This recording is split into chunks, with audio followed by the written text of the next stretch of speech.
Hello everyone. Organic chemistry of polymers में जो हमारा नेक्स्ट टॉपिक है वो है क्रॉस लिंकिंग रिएक्शंस हमारे पास है।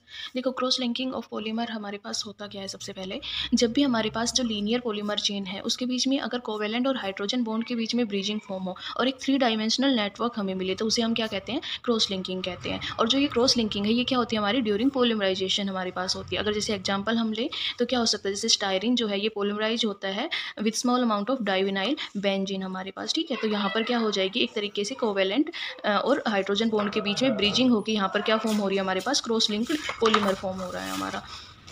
साइक्लिक क्रॉस लिंकिंग जो पॉलीमराइजेशन है हमारे पास रिएक्शन है उसी में हमारे पास आता है वल्कनाइजेशन।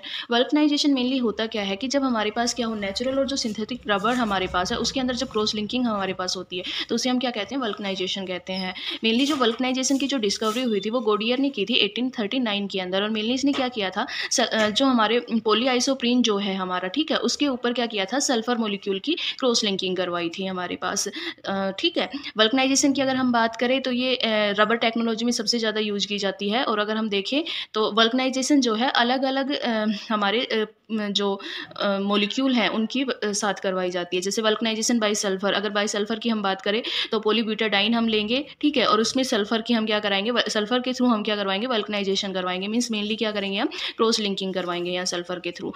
नेक्स्ट है वल्कनाइजेशन बाई बेंजाइल पेरोक्साइड। तो हमारा जो सिलिकॉन रबर है हमारे पास इसमें हम क्या कर सकते हैं, बेंजाइल ऑक्साइड की वजह से हम क्या करवा सकते हैं, क्रॉस लिंकिंग करवाएंगे। लेकिन यहाँ पर जब बेंजाइल पेरोक्साइड की क्रॉस लिंकिंग हम यहाँ पर करते हैं तो सबसे पहले क्या होगा, हमारे पास फ्री रेडिकल मोलिक्यूल हमारा फॉर्म होगा और यहाँ से हमारे पास क्या मिलेगा, क्रॉस लिंक सिलिकॉन रबर हमें मिलेगा। Next vulcanisation by zinc oxide. Zinc oxide जो है ये भी पॉलीमर मोलिक्यूल के वल्कनाइजेशन में यूज किया जाता है, ठीक है। तो पॉलीक्लोरोपीन हमने यहाँ पर लिया और जिंक ऑक्साइड की यहाँ पर हम क्या करवाएंगे, क्रॉस लिंकिंग करेंगे। तो ऑक्सीजन के थ्रू यहाँ पर हमारे पास क्या हो जाएगी, क्रॉस लिंकिंग हो जाएगी हमारे पास और वल्कनाइज पॉलीक्लोरोप्रीन हमारे पास फॉर्म हो जाएगा। उसके बाद है वल्कनाइजेशन बाई H2Cl2 हमारे पास। तो यहाँ पर क्या है, पॉलीब्यूटाडाइन हम लेंगे 2 मोल और उसमें हम H2 सल्फर के थ्रू हम क्या करवाएंगे, मेनली वल्कनाइजेशन करवाएंगे। नेक्स्ट है हमारा मरकैप्टो एसिड। मरकैप्टो जो एसिड है वो भी क्या करता है, हमारा यहाँ पर वल्कनाइजेशन करता है मेनली, ठीक है। क्रॉस लिंकिंग के अंदर ही हमारे पास अलग अलग रिएक्शंस हम यूज करते हैं। Reaction with ammonium acetate and formation of photo reactive polymer हमारे, ठीक है। तो यहाँ पर क्या है, जो फोटो रिएक्टिव पॉलीमर है हमारा वो किसने सिंथेसाइज किया था, बाई ओकवारा विद अमोनियम एसीटेट हमारे पास, ठीक है। तो ये पॉलीमर जो है इसमें क्या होती है, बेंजोइन स्ट्रक्चर हमारे पास होती है। तो यहाँ पर क्या होगा, सबसे पहले पॉलीमर ए फॉर्म होगा हम, ठीक है, पॉलीमराइजेशन यहाँ पर करवाएंगे और यहाँ से क्या होगा, फोटो सेंसिटाइजर या फिर फोटोग्राफ्टिंग हमारे पास प्रोसेस होगी, ठीक है, फोटोग्राफ्टिंग के लिए। या फिर हम ये कह सकते हैं फोटो क्रॉस लिंकिंग का टाइप है मेनली ये हमारे पास, ठीक है। या फिर हम कह सकते हैं कि सीधा अमोनियम एसीटेट के थ्रू जब हम यहाँ पर अमोनियम एसीटेट के साथ फोटो रिएक्टिव पॉलीमर का जब हम सिंथेसिस करते हैं तो हमारे पास क्या मिलता है, फोटो क्रॉस लिंकिंग रिएक्शंस हमारे पास होती है यहाँ पर, ठीक है।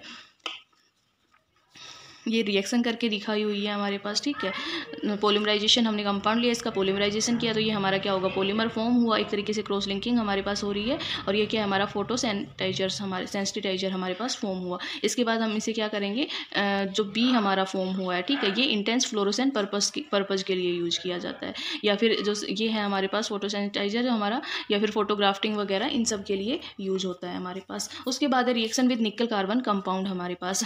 जो निकल कार्बन सिग्मा बॉन्ड जो होता है ये इनकॉर्पोरेटेड होता है किसमें, पॉलीमर स्ट्रक्चर के अंदर, और एक न्यू पॉलीमर हमारा फॉर्म हो जाता है, ठीक है, which is employ as a catalyst for the dimerisation of ethylene हमारे पास, ठीक है। तो पॉलीमर ब्रोमोस्टाइरिन हमने यहाँ पर लिया और क्रॉस लिंकिंग यहाँ पर हम करवा सकते हैं। इसके बाद है रिएक्शन इंट्रोड्यूसिंग एरोमेटिक ग्रुप। तो कमर्शियल जितने भी पॉलीमर है, नाइलॉन 6 हुआ हमारा, ये क्या है, रिएक्टिव एरोमेटिक ग्रुप इंट्रोड्यूस करवाता है। तो यहाँ पर भी हम क्या कर सकते हैं, क्रॉस लिंकिंग करवा सकते हैं हमारे पास, ठीक है। कोई भी एक मोनोमर यूनिट लेंगे, फॉर्मल्डिहाइड एंड मिथाइल अल्कोहल के थ्रू वहाँ पर हम क्या करवाएंगे, पॉलीमराइजेशन करवाएंगे। Reaction with succinic anhydride. जो पॉलीस्टाइरीन है वो सक्सेनिक एनहाइड्राइड के साथ रिएक्ट कर सकता है in the presence of UV radiation और परऑक्साइड हमारे पास, ठीक है। और यहाँ से हमारे पास क्या बन जाएगा, मॉडिफाइड रिएक्टिव हमारा पॉलीमर फॉर्म होगा, ठीक है, जिसको हम क्या कर सकते हैं, इंट्रोड्यूस करवा सकते हैं अनरिएक्टिव कमर्शियल पॉलीमर के अंदर, which convert it into a reactive polymer in the following manner हमारे पास, ठीक है। नेक्स्ट है हमारे पास nucleophilic substitution reaction. Nucleophilic substitution reaction में अगर हम बात करें तो पीवीसी यूज़ करते हैं, पॉलीविनाइल क्लोराइड हमारे पास।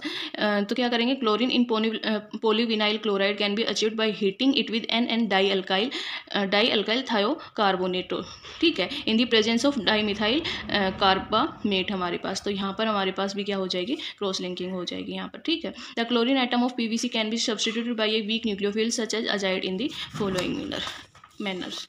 तो यहाँ से पीवीसी है, इसके हम सोडियम अजाइड से रिएक्शन करवाएंगे तो हमारे पास क्या फॉर्म हो जाएगा, पॉलीविनाइल अजाइड फॉर्म हो जाएगा हमारा, ठीक है।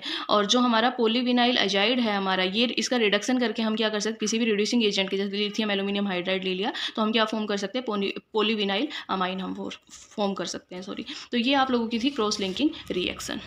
नेक्स्ट जो हमारे पास टॉपिक है वो यूनिट फर्स्ट का पॉलीसैकेराइड्स है, और इसी में आप लोगों का सेलुलोज एंड स्टार्च आ जाएगा, जो है आपके पास सेलुलोज जो है आपका 3rd यूनिट में भी है एंड 4th यूनिट में भी है। तो ये सभी टॉपिक चारों यूनिट में कुछ टॉपिक हैं जो सेम है, तो उनको बार बार रिपीट करने की ज़रूरत नहीं है। तो यहाँ पर सबसे पहले हमारे पास पॉलीसैकेराइड्स, एंड हम पॉलीसैकेराइड्स ही पढ़ेंगे, ठीक है, लेकिन हम इसके बाद में पढ़ेंगे। तो पॉलीसैकेराइड्स की अगर हम बात करें तो सेलुलोज और जो स्टार्च होता है ये नेचुरली अक्रिंग पॉलीमर होते हैं हमारे पास, ठीक है, और इसी वजह से ये क्या होते हैं, कार्बोहाइड्रेट्स होते हैं, और इनको हम क्या कहते हैं, पॉलीसैकेराइड्स कहते हैं हम, ठीक है। लेकिन जो लैंगिन हमारे पास होता है वो क्या होता है, नॉन कार्बोहाइड्रेटेड नेचुरल पॉलीमर हमारे पास होता है, ऑफ लिविंग सेल हमारे पास। तो सबसे पहले हम सेलुलोज के बारे में पढ़ेंगे। सेलुलोज की अगर हम बात करें तो ये क्या होता है, लीनियर पॉलीसैकेराइड्स हमारा होता है, इसका जो एम्पिरिकल फॉर्मूला है हमारा वो क्या होता है, C6H10O5 हमारे पास होती है, ठीक है। अगर सेलुलोज की बात करें हम तो ये क्या होता है, पॉली एनहाइड्रोग्लूकोज हमारा होता है, और जब हम इसका हाइड्रोलिसिस करते हैं तो जो सेलुलोज है हमें वो क्या देता है, डी ग्लूकोज मोनोमर हमारे पास फॉर्म होता है। और जो ग्लूकोज मोनोमर है हमारे पास उसके बीच में जो हमारी लिंकेज है वो कौन सी होगी, β14 लिंकेज, या फिर ग्लूकोसाइडिक लिंकेज भी हम बोलते हैं, ठीक है। सेलुलोज की अगर हम बात करें तो पेपर हुआ, रोप वगैरह हुआ, उनमें क्या रहता है, एज ए मेन कॉन्स्टिट्यूएंट ये रोल रहता है हमारा। अगर डेरिवेटिव्स की देखें तो सेलुलोज के बहुत काफ़ी वेरियस डेरिवेटिव्स होते हैं, जैसे सेलुलोज नाइट्राइड हो गया आपका, सेलुलोज एसिटेट हो गया आपका, इथाइल सेलुलोज हो गया, ठीक है। और ये सारे के सारे क्या है, प्लास्टिक इंडस्ट्री में काफ़ी यूज किए जाते हैं हमारे पास। जो रीजनरेटेड सेलुलोज है in the form of rayon, ये हमारा क्या है, इंपॉर्टेंट फैब्रिक है हमारे पास। तो यहाँ पर जो ये स्ट्रक्चर है हमारी हाइड्रोक्सी ग्रुप और hydroxy methoxy group and ether linkage हैं, वो क्या है, इक्वेटोरियल पोजीशन के ऊपर हमारे पास होती है। तो ये लीनियर चेन है पॉलीमर सेलुलोज की, और यहाँ पर क्या है, β14 लिंकेज है हमारे पास। 1 2 3 4, एक की 4 हो जाएगी, एक की क्या हो जाएगी, 1 हो जाएगी हमारे पास, ठीक है। तो यहाँ कहीं से भी आप लगा सकते हो, काउंटिंग करके 1 4 लिंकेज रहेगी हमेशा। नेक्स्ट इसी में reaction of cellulose. Reaction of cellulose की हम बात करें तो फर्स्ट है हमारे पास फॉर्मेशन ऑफ रियोन विस्कोस। तो रियोन अगर हम बात करें तो जो फॉर्मेशन ऑफ रियोन विस्कोस है वो हाईली, मेनली उसमें क्या यूज़ करते हैं, high quality wooden pulp use करते हैं, या फिर कॉटन लिंटर्स यूज करते हैं, और या फिर इसका एक मिक्सचर यूज करते हैं मेनली। और जो अब ये हमारा मिक्सचर है इसको हम क्या करते हैं, 18 डिग्री सेल्सियस के ऊपर 30 to 90 मिनट के लिए 80% कास्टिक सोडा के साथ हीट करते हैं हम। और यहाँ से जब हीट होगा तो हमारे पास क्या मिलेगा, अल्कली सेलुलोज बनेगा हमारा। अब जो ये अल्कली सेलुलोज जो हमारे पास बना है, ठीक है, इसको हम क्या करवाते हैं, कार्बन डाइसल्फाइड के साथ हम क्या करवाते हैं, हीट करते हैं at temperature 20 to 30 degree Celsius for 4 hours हमारे पास। और यहाँ पर हमें क्या मिलता है, सेलुलोज थाइकार्बोमेट हमें मिलता है, या फिर हम इसे जेंथेट भी हम बोलते हैं, ठीक है। मेनली जो ये रिएक्शन है देन अलाउड, इसके बाद ये जेंथेन जो है ये किसके साथ रिएक्ट करता है, हमारा डाइल्यूट NaOH के साथ एट 70 डिग्री सेल्सियस। तो एक ऑरेंज कलर का लिक्विड हमें मिलता है, और जिसको ही हम क्या कहते हैं, रियोन विस्कोस कहते हैं हम यहाँ पर। अब ये जो विस्कोस सॉल्यूशन है हमारा, ये इसे हम फिल्टर करते हैं, और यहाँ से हम इसे एक्सट्रैक्टेड करते हैं by pressure in precipitation bath हमारे पास। अब जो ये बाथ है, दिस बाथ मेनली इस बाथ में क्या होता है, आपका सल्फ्यूरिक एसिड रहेगा, सोडियम सल्फेट और जिंक सल्फेट एंड ग्लूकोज रहेगा यहाँ से, ठीक है। और यहाँ से क्या होगा, the acid in the coagulating and regenerated bath precipitate that cellulose xanthate and further break down in xanthate हमारे पास, और यहाँ से आपके पास क्या हो जाएगा, सेलुलोज रिलीज हो जाएगा आपका, ठीक है। सिंपल ध्यान रखो, सोडियम जो जेंथेट है उसको हम किसी भी मेनली हम कह सकते हैं एसिड का रिएक्शन करवाते हैं, और वहाँ से हमें क्या मिल जाता है, प्योर फॉर्म के अंदर सेलुलोज हमारा मिल जाता है, जिसे हम क्या कहते हैं, रीजनरेटेड सेलुलोज कहते हैं मेनली, ठीक है। रिएक्शन है आपकी वहीं से, ये हमने क्या लिया, सेलुलोज लिया, ठीक है। जो मिक्सचर हम ले रहे हैं उसको हमने NaOH के साथ हीट किया, यहाँ से हमें क्या मिला, कास्टिक सोडा जो आपका होता है, सोडियम अल्कली सेलुलोज मिल गया। उसके बाद हमने इसने क्या किया, कार्बन डाइसल्फाइड के साथ हीट किया, तो यहाँ से हमें क्या मिल गया, सोडियम जेंथेनेट मिल गया। इसको हम क्या करते हैं, किसी भी एसिड के साथ रिएक्ट करवाएंगे तो यहाँ से हमें क्या मिल जाएगा, सेलुलोज मिल जाएगा हमारा। Next formation of ethyl cellulose. अगर हम बात करें तो जो सेलुलोज जो होता है वो अल्कली और इथाइल क्लोराइड रिएक्ट होते हैं, एक साथ रिएक्ट करके एट 100 डिग्री सेल्सियस पे क्या फॉर्म करते हैं, इथाइल सेलुलोज फॉर्म करते हैं हमारे पास, ठीक है। तो कोई भी एक हमने सेलुलोज ले लिया और उसके बाद क्या लिया, अल्कली या फिर इथाइल क्लोराइड हमने यहाँ पर यूज किया और हमारे पास क्या हो गया, इथाइल सेलुलोज हमारे पास बन गया। जो ये सेलुलोज होता है ये टफ होता है एंड फ्लेक्सिबल पॉलीमर है और यहाँ पर जो इसकी स्ट्रेंथ है वो क्या काफ़ी हाई इंपैक्ट स्ट्रेंथ हमारे पास होती है। नेक्स्ट अगर हम बात करें तो ये क्या होता है, लेस फ्लेमेबल होता है और जो मेन डिसएडवांटेज है इथाइल सेलुलोज की ये है कि ये जो लो सॉफ्टनिंग टेम्परेचर है और लो मॉइस्ट रेजिस्टेंस कैपेसिटी होती है इसकी। नेक्स्ट है फॉर्मेशन ऑफ सेलोफेन। सेलोफेन की अगर हम बात करें तो मेनली सेलुलोज जो है वो फर्स्ट कन्वर्ट किस में होता है, विस्कोस के अंदर कन्वर्ट होता है। जो विस्कोस सॉल्यूशन है इसको हम क्या करते हैं, एक्सट्रूडेड करते हैं इन दी फॉर्म ऑफ फिल्म हमारे पास, और वो क्या होती है मेनली सोडियम और अमोनियम सल्फेट और सल्फ्यूरिक एसिड के बाद में वो क्या करती है, प्रेसिपिटेटेड फॉर्म के अंदर हमारे पास आती है। अब जो ये फिल्म है ये मेनली क्या है, रीजनरेटेड सेलुलोज है जिसने हमें वॉश किया है और हम इसे ब्लीच करेंगे, ठीक है, एंड डाइसल्फराइज। फाइनली ये क्या होगा, इसके बाद इसे हम ग्लाइसरोल के में से पास करेंगे या फिर इस बात करेंगे उससे, एक तरीके से हम ये कह सकते हैं उसको, यहाँ पर हम बोल सकते हैं कि मेनली बात करवाते एक तरीके से हम ये कह सकते हैं, ठीक है, ग्लाइसरोल के अंदर। जैसे हम कोई भी प्रेसिपिटेट वगैरह वहाँ से हम वाटर उसमें डाल के वाटर बात करवाते हैं, सेम उसी तरीके से। तो यहाँ से क्या होगा, जो प्लास्टिसाइजर है मेनली, तो जो हमारा सेलुलोज है यहाँ पर जो फिल्म है वो किस तरीके से एक्ट करेगी, प्लास्टिसाइजर, एंड देन और इसके बाद ये क्या हो जाएगी, ड्राइड हो जाएगी हमारे पास। सेलोफेन जो है ये बहुत वेरी थिन फिल्म्स होती हैं और ये माइनली जितनी रैपिंग या फिर पैकिंग मटेरियल में जो हम यूज़ करते हैं उस वहाँ पर ये यूज होती है हमारे पास। Next formation of cellulose acetate plastic हमारी। तो जो सेलुलोज एस्टर है मेनली इसको हम सेलुलोज से प्रिपेयर करते हैं। तो जो सेलुलोज एसीटेट है मेनली यूज किया जाता है इंजेक्शन मोल्डिंग के अंदर, और जिसमें क्या होती है 50 to 55% एसिटाइल होती है by weight corresponding between diacetate and triacetate हमारे पास। ये क्या होता है, it is plasticizer with phthalate plasticizer and such as dibutyl phthalate हमारे पास। For the preparation of rod and tube injection, ठीक है, extrusion and compression moulding can be use. और मेनली ये जो है हमारे पास या फिर हम ये कह सकते हैं कि जितनी भी जो रोड है या फिर ट्यूब इंजेक्शन वगैरह है उनको बनाने के लिए हम इसमें क्या करते हैं, एक्सट्रैक्शन या फिर कंप्रेशन मॉडलिंग का यूज कर सकते हैं, ठीक है। उसके अलावा जो जितने भी जो फोटोग्राफिक होती हैं या फिर एक्सरे फिल्म होती हैं, बैग्स होती हैं, बॉक्सेस फॉर पैकिंग, इन सब में भी हम क्या करते हैं, सेलुलोज एसीटेट का यूज करते हैं। Next formation of cellulose nitride. Cellulose nitride बनाने के लिए हम क्या करते हैं, प्यूरीफाइड जो कॉटन लिंटर्स हमारे पास होता है वो रिएक्ट करता है नाइट्रेटिंग मिक्सचर के साथ। ये नाइट्रेटिंग मिक्सचर में क्या होता है, 25% HNO3 होता है, 55% H2SO4 हमारे पास होता है, ठीक है। और इसको हम क्या करते हैं, 20% वाटर के अंदर डिजोल्व करते हैं और फिर हीट करते हैं about 20 minute at temperature 95 to 105 degree के ऊपर, ठीक है। यहाँ से क्या होगा, जो इस रिएक्शन के ड्यूरिंग जो सेलुलोज नाइट्रेट है ये पार्शियली हाइड्रोलाइज होगा टू डाई नाइट्रेट स्टेज हमारे पास।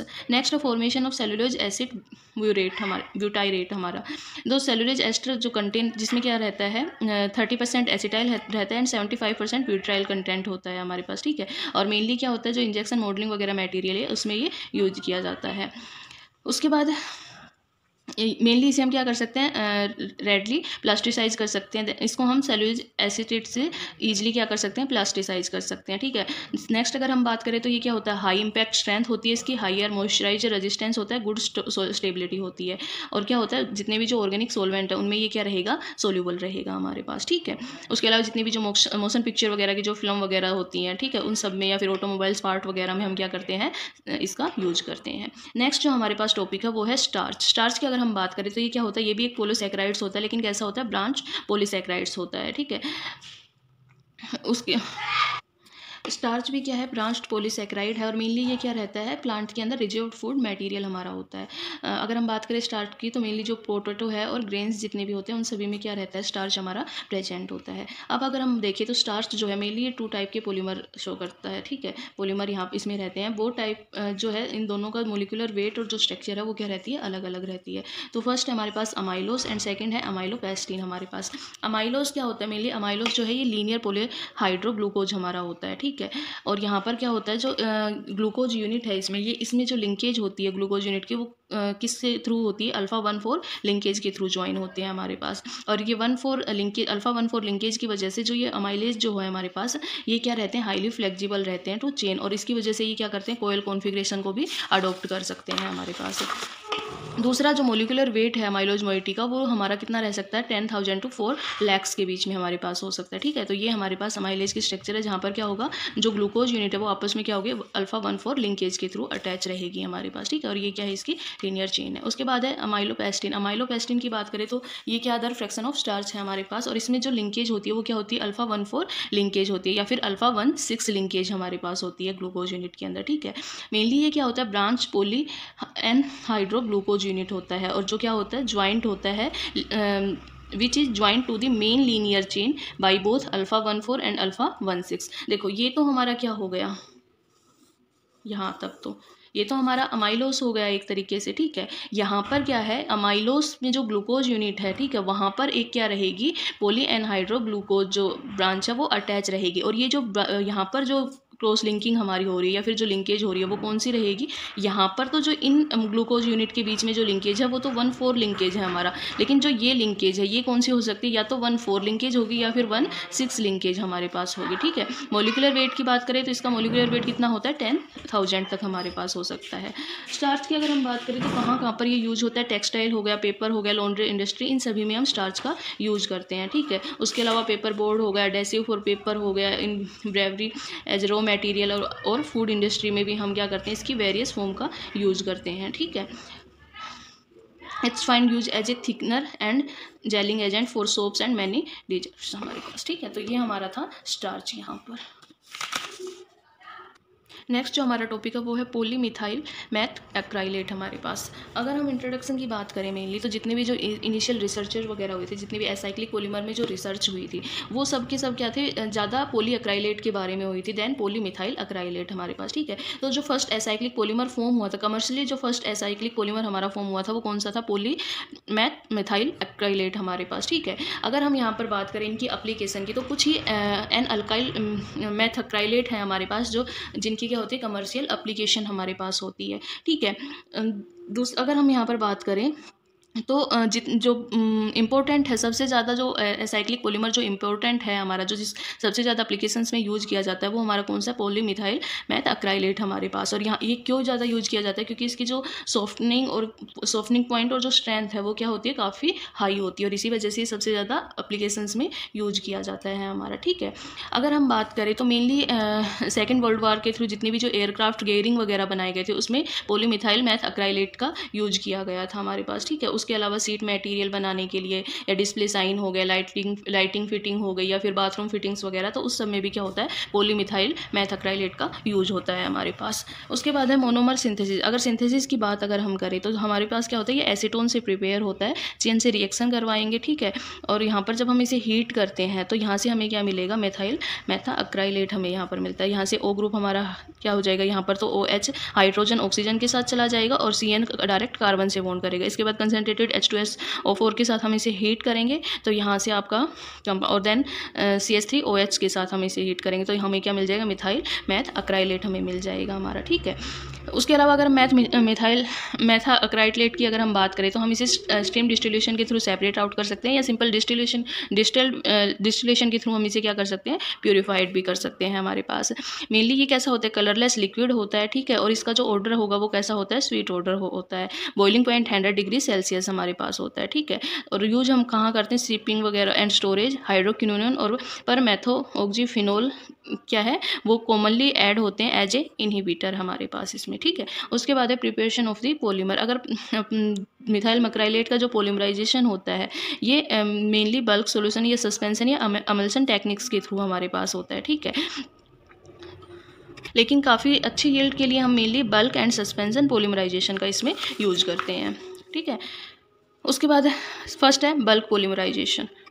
बल्क पॉलीमराइजेशन में मेनली हम क्या करते हैं कि जो मोनोमर हमारे पास होता है उसको हम क्या करते हैं, स्टायर करते हैं बेंजोइल परऑक्साइड के साथ, और टेम्परेचर हमारा क्या रहेगा, 90 डिग्री सेल्सियस रहेगा अबाउट 10 मिनट। तो यहाँ से क्या होगा, हमारे पास एक सिरप मिलेगा, और इस सिरप को हम क्या करेंगे, कूल करेंगे एट रूम टेम्परेचर। और जब ये कूल हो जाएगा हमारा, कूल होने के बाद हम इसे क्या करेंगे, मेनली इसे हम एक या तो अगर हमारे पास प्लास्टिसाइजर या फिर कलरेंट अगर रिक्वायर्ड है तो वो इसमें ऐड करेंगे, और अगर ऐड नहीं है तो इस जो सिरप है इसको हम क्या करेंगे, कास्टिक सेल के अंदर प्योर कर देंगे। और मेनली कास्टिक सेल में क्या होता है, 2 ग्लास प्लेट होती है जो एक रबर गैसकेट के थ्रू क्या होती है, सेपरेट आउट होती है। अब जो ये सेल है इसको हम हीटिंग टनल के में से पास करते हैं, जहाँ पर टेम्परेचर हमारा क्या रहता है 40 डिग्री सेल्सियस, और कितने टाइम के लिए 15 आवर्स के लिए करते हैं। देन हम टेम्परेचर रेंज को इंक्रीज करते हैं about 95 degree Celsius for 1 hour. और जब ये 1 आवर कंप्लीट हो जाता है तो वहाँ से हम इसे निकालते हैं, इसे ठंडा करते हैं, सीट को ठंडा करते हैं, और फिर हम क्या करते हैं, इसे सेल से रिमूव करते हैं हमारे पास, ठीक है।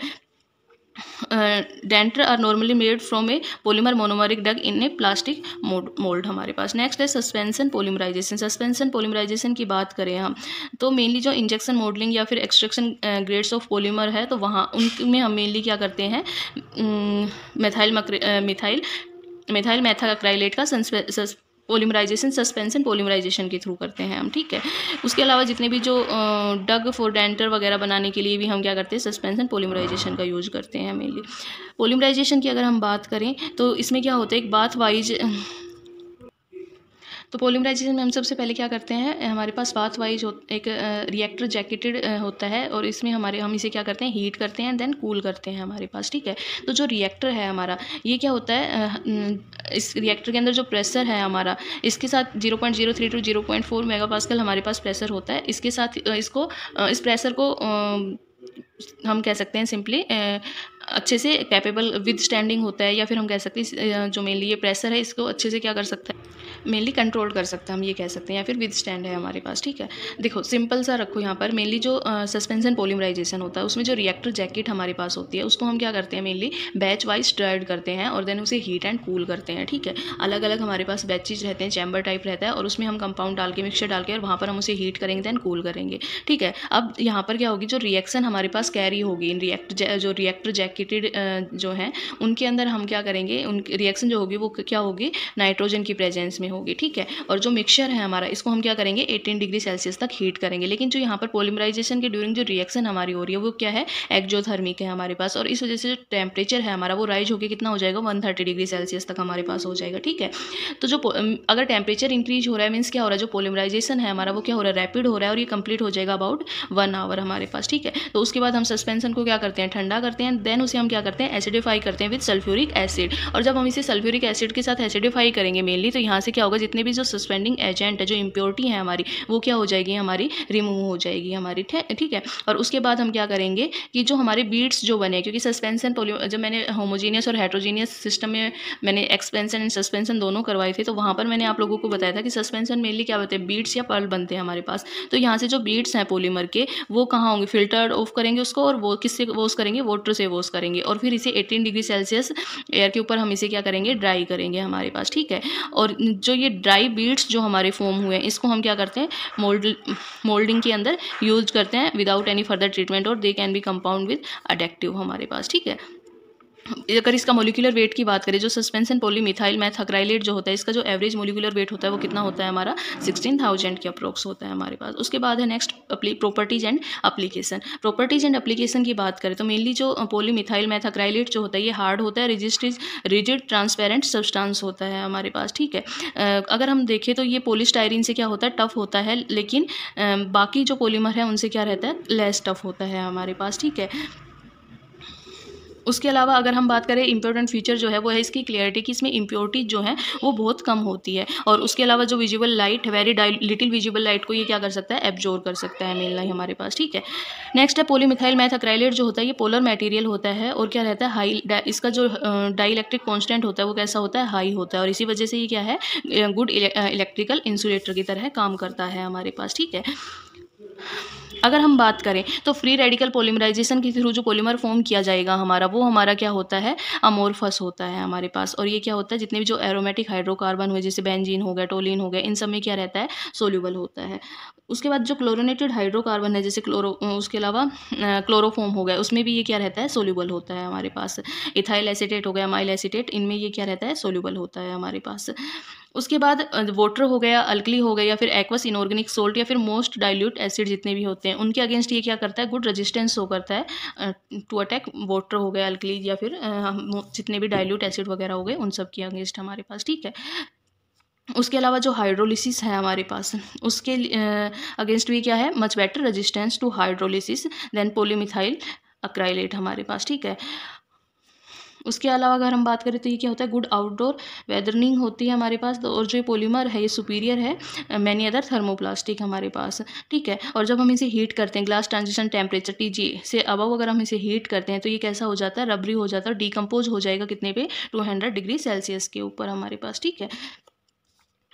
उसके बाद क्या है, इसकी जो ऑप्टिकल क्लियरिटी होती है वो इसका मेन, प्लास्टिक की फॉर्म में इसका मेन फीचर है हमारे पास, ठीक है। उसके अलावा ग्लास के सब्स्टिट्यूएंट के अंदर ये क्या करता है, काफ़ी सेफली यूज किया जा सकता है, ठीक है। उसके अलावा जो साइन बोर्ड्स वगैरह बनते हैं, ड्यूरेबल लेंस जो बनते हैं ऑटोमोबाइल लाइटनिंग वगैरह के लिए, तो उसमें भी हम क्या करते हैं, पॉलीमिथाइल मेथाक्राइलेट का यूज करते हैं हमारे पास, ठीक है। तो ये आप लोगों को यहाँ पर कंप्लीट होता है टॉपिक।